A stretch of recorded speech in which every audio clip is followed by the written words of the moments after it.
Appreciate everybody.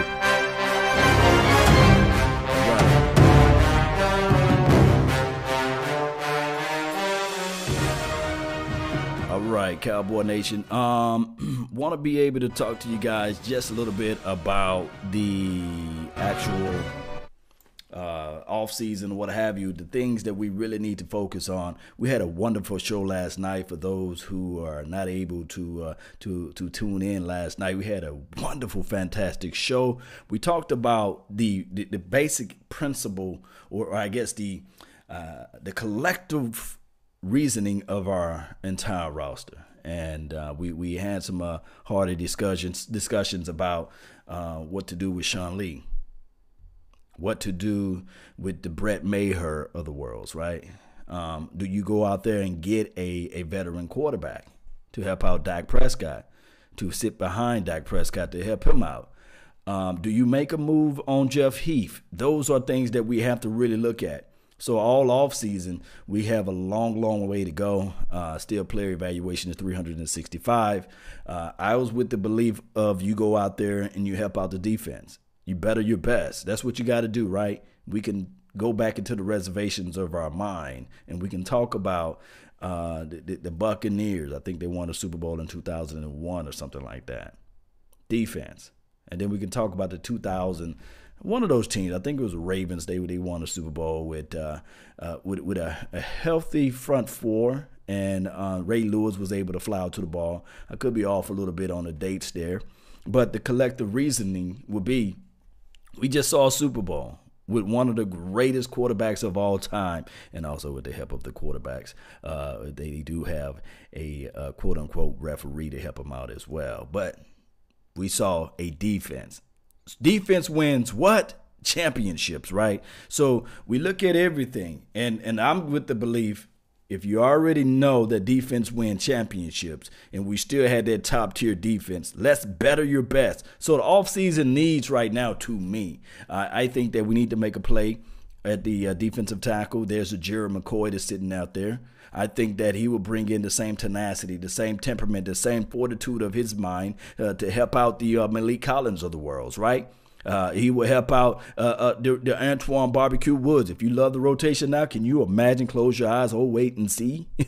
That will be one of the best things out there. And it's one of those things, guys. South of Heaven, appreciate you. Thank you for tuning in to the nation. He said it's the law. Appreciate you. He says, and somebody said, make Jeff Heath a backup. This is the thing with Jeff Heath. I love his skill set. I love his temperament and his play out there on the field. At times we say, hey, whoa, what is that? Is that a J.J. Wilcox moment right now? I mean, we got to figure out something to make Jeff Heath more formidable as it relates to coverage and playing out in space for not just 1 or 2 games, but for the whole entire season, you see. So all this can happen, Cowboy Nation, but we got to figure out a way. We got to figure out a way to just correct the little small things to make us better down the line.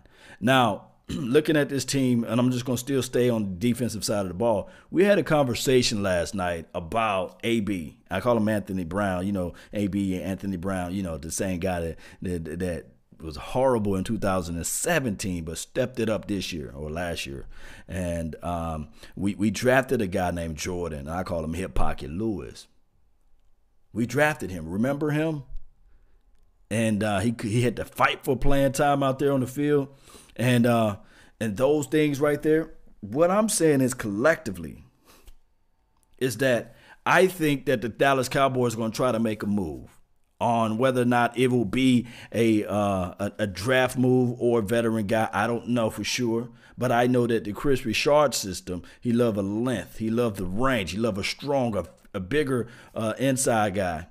So that we already talked about when Byron Jones moved to the outside. Chris Richard was talking about these type of things. I want the quarterback to think before he make that throw. And we saw how valuable that was. Think about this, Cowboy Nation.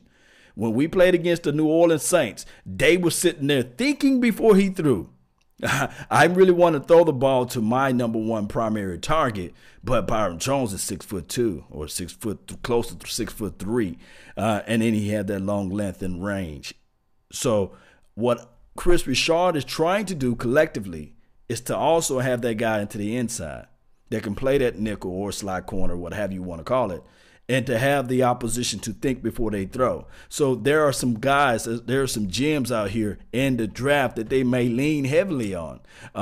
They talked about a guy named Taylor Rapp, and that was my guy, Foots the King. He brought him up, and I looked at some of his highlights and his clips of film the other day, and I was sitting there saying to myself, yeah, 6 foot, close to 6'1", 202 pounds, 203 pounds.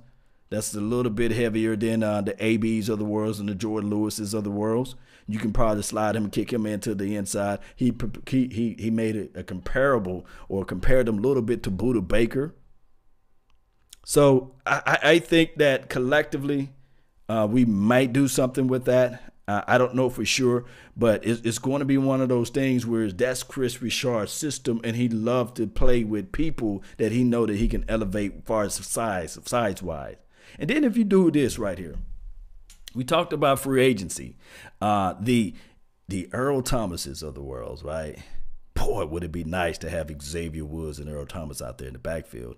And then you rotate, and I'm going to say again, you rotate Jeff Heath into the mix. Earl Thomas didn't play a full season last year, right? And he still had 3 interceptions. Think about that. Shane, appreciate you, man. Law, do you think we should go all in on these free agencies like the Rams did? This is the thing. If we decide to go in on free agency, we got money. Cowboy Nation, we got some money. Some people call money my needs. We got the tools to play our needs, right? So we got the money this year, and we can create more because we talked about Sean Lee. If he's a cap casualty or a salary cap cut, they save even more money. They save $7.5 million. I don't know about you guys, but if you probably can add all of our money together that's in this chat box, we don't have $7 million, right? So what the Cowboys can do, they can make plays now. But if you look back at the trends of what the Cowboys do collectively, they don't go out there and make a big splash in free agency. The last time we did something like that, it was Brandon Used Car. It was other guys that I could be wrong, but it was somebody else. But we paid $50 million. Let me say that again: $50 million in free agency for Brandon Carr. And I think that collectively the Cowboys are snake bitten, because whenever we go reach deep down in our pocket as it relates to free agency, somehow one way or another it just comes back to bite us. It's crazy though. But we got money now. All we can do now is sit back and see what Stephen Jones is going to do. Remember, Jerry Jones is the big spender. Stephen Jones is the big, hey, Pops, put that wallet down. We got Will McClay. Hey, Pops, put that wallet down. Go buy you a yacht. Leave that play alone. Put that money down. We got Will McClay, and he's supposed to be able to do this player evaluation. He's supposed to be able to find that diamond in the rough. He's supposed to be able to dig deep into the ground and find that gold mine, right? Or struck and hit gold. Yeah, the Joey Galloways of the world, the Roy Williams. And we had some horrible deals and horrible situations with our free agencies out there. And then also we had some horrible situations when we finally reached down in our pocket and pay people too. And we can go on and on about that. And we have a horrible evaluation of spending or creating income or creating remunerations from the players that we develop, like the Jeremy Purnells of the world and the Ron Learys of the world and Anthony Hitchens. These guys walk scot-free. Bruce Carter. We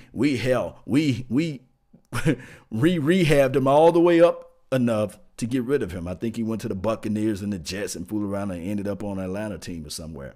So that's our only Achilles heel right now.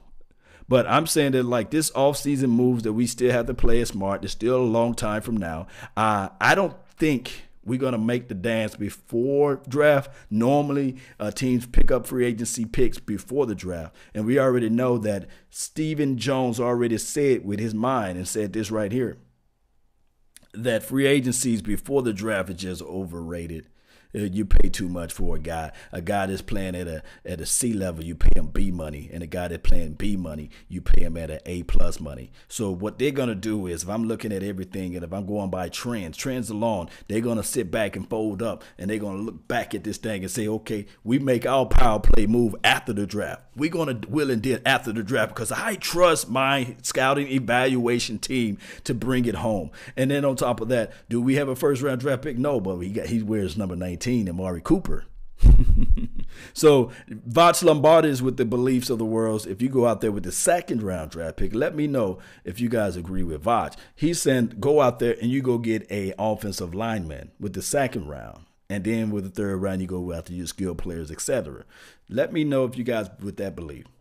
Because I'm sitting here, I like the fact that Cam Fleming, he played decent this year. I like the fact that Xavier Su'a-Filo, minus the ankle injuries, he played okay. And then on top of that, you can talk about this with the Connor Williams of the world. Although naturally we can see that Connor Williams is a tackle, but they love to play him at guard and kick him inside. That's okay. But hey, we both were on the same page with Voch Lombardi on this type of situation, whereas we saying that, hey, he's going to be at least with the minimum of 2 to 3 pounds heavier than he was last year, right? So we can talk about those type of things as we begin to wrap this show up. I really appreciate each and every last one of you all. I cannot say this much longer. I really, really, really, really, really do appreciate you all. And don't forget, hit that like button, share this content, tell a friend, neighbor, or foe, anybody that you know that we talk about the Dallas Cowboys every day over here on The Nation. And then we're live on Law Nations 1.0 and 2.0. And I'm talking about the Cowboys Experience. Guys, go to that website, www.cowboysexperience, where you can go and check out numerous things as far as ticket pricing, games, having one of those situations where we can get you into this thing, whereas you can actually be almost with the players, shaking hands, talking about the original 88, Drew Pearson, all those guys. You can be part of this thing. All you got to do is go to their website and just check it out. And with that being said, guys, man, the draft is right around the corner. Don't forget to drop the link, drop the people that you know in the Discord of who we should draft. And the Discord link is in the description box. Check that out, Cowboy Nation. One way or another, let's go. April Stanton, appreciate you. Shane, thank you. Studwood, thank you. And Jay from the block, appreciate you. Let's get this thing. Let's rock it, Jay. And remember, you guys are listening to nothing but the best. Salute. They're not going to draft no defensive tackle. I would love to have Dexter Lawrence inside, though.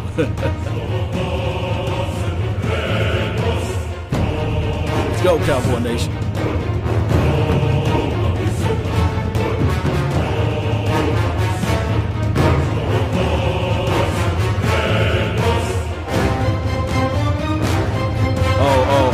Oh, I forgot to say this one little thing right here. My Cowboys family this weekend, they will be in Dallas. Y'all heard of My Cowboys family. We're going to try to meet up with them at the owner's box this Saturday around 6:30, 7 o'clock. So if you're in the Dallas area, Dallas metro area, if you know how to get to downtown, come meet us at the owner's box. I'm going to say again, at the owner's box. Just put it into the Twitter universe or the Google universe and type in the owner box, and you will see where we're going to be at. We're going to be live like 95 there, talking it up, you know, just shooting the breeze. You know how that thing go. Cowboy Nation, one way or another. Check out My Cowboys family. Let's go, Cowboy Nation.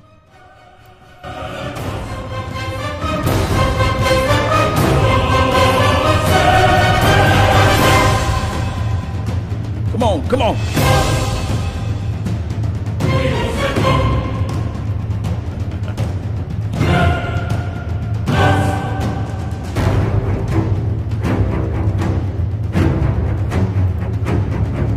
Appreciate y'all, man. Let's go.